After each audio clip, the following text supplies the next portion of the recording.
आपल्याला माहिती आहे की वीज ही अत्यावश्यक सेवा आहे आणि कुठली अत्यावश्यक सेवा देताना ग्राहकांचं हित हे बघावं लागतं आणि त्याच्यासाठी वीज नियामक आयोग देखील आहे.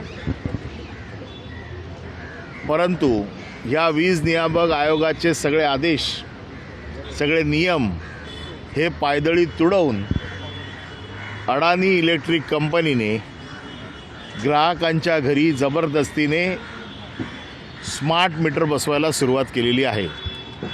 स्मार्ट मीटर म्हणजे आत्ताचे मीटर रिपेरिंगच्या नावाखाली काढायचे, स्मार्ट मीटर बसवायचा, त्याच्यामध्ये चिप टाकायची आणि तो स्मार्ट मीटर ऑफिसमध्ये बसून कंट्रोल करायचा.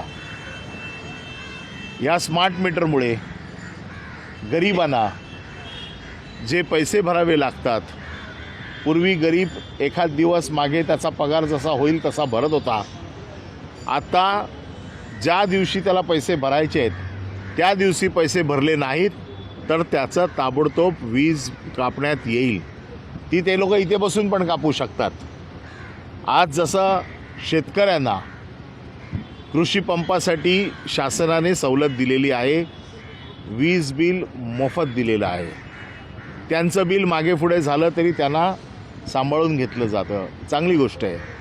तसंच हे कष्टकरी आहेत, या कष्टकऱ्यांची, कारण रिलायन्स आत्ता जे अडानी बिल देतं आहे हे 27 लाख लो एंड कस्टमरना देते, म्हणजे गरिबांच्या घरामध्ये वीज देते. आणि जर उद्या यांना वीज भरायला एखाद दुसरा दिवस जर मागे पुढे झाला तर त्याची वीज ताबडतोब कापली जाईल.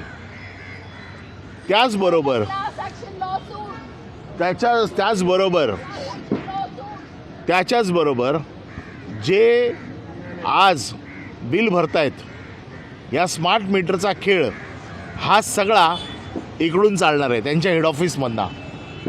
आपल्या घराच्या बाहेर जो मीटर लागला होता, पूर्वी माणूस येत होता, तपासता येत होतं, विचारता येत होतं, तो दाखवत होता. आता तुम्हाला काही सोय राहिलेली नाही.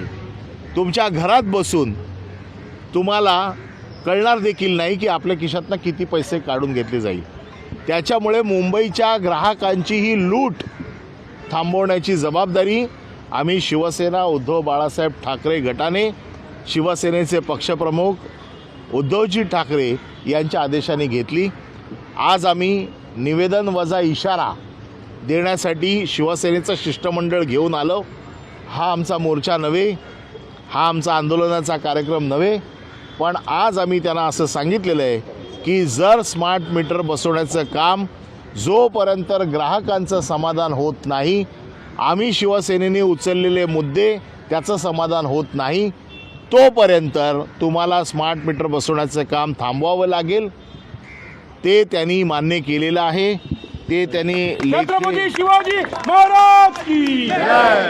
त्यांनी लेखी लिहून दिलेलं आहे, याच्यामध्ये अतिशय स्पष्ट म्हटलेलं आहे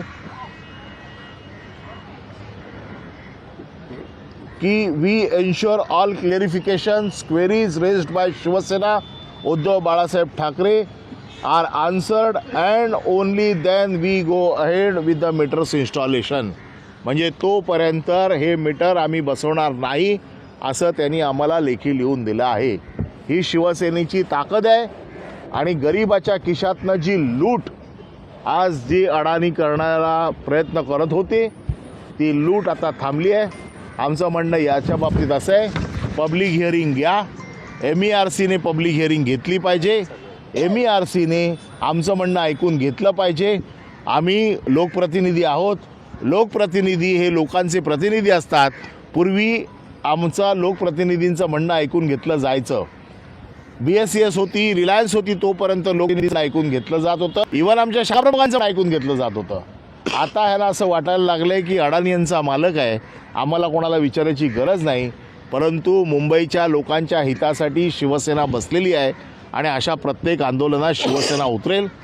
दुसरा विषय याच्याबरोबर असा आहे की जे कॅश काउंटर होते ते बंद केलेले आहेत आणि सगळे ऑनलाईन सुरू केलेलं आहे आणि जिथे कॅश घेतली जाते तिकडे फक्त 5,000 पर्यंत कॅश घेतली जाते. मला RBIनेच परमिशन दिली आहे की 49,000 पर्यंत मी कॅश भरू शकतो. जर मला रिझर्व्ह बँकेने जर परवानगी दिलेली आहे तर हे लोक कोण थांबवणार आहे की 5,000 पर्यंतच आम्ही कॅश घेऊ शकतो. त्यामुळे ताबडतोब कॅश काउंटर सुरू करावेत आणि 50,000 पर्यंतची कॅश तिथे स्वीकारावी अशी मागणी आम्ही केलेली आहे. तिसरी मागणी आमची अशी होती की याचबरोबर हे मीटरचे स्टे दिलेला आहे, कॅश काउंटर केलेलं आहे, लागलेले मीटर ताबडतोब काढून घ्यावेत. ते जोपर्यंत आमचं समाधान होत नाही तोपर्यंत सुरू करत आहे.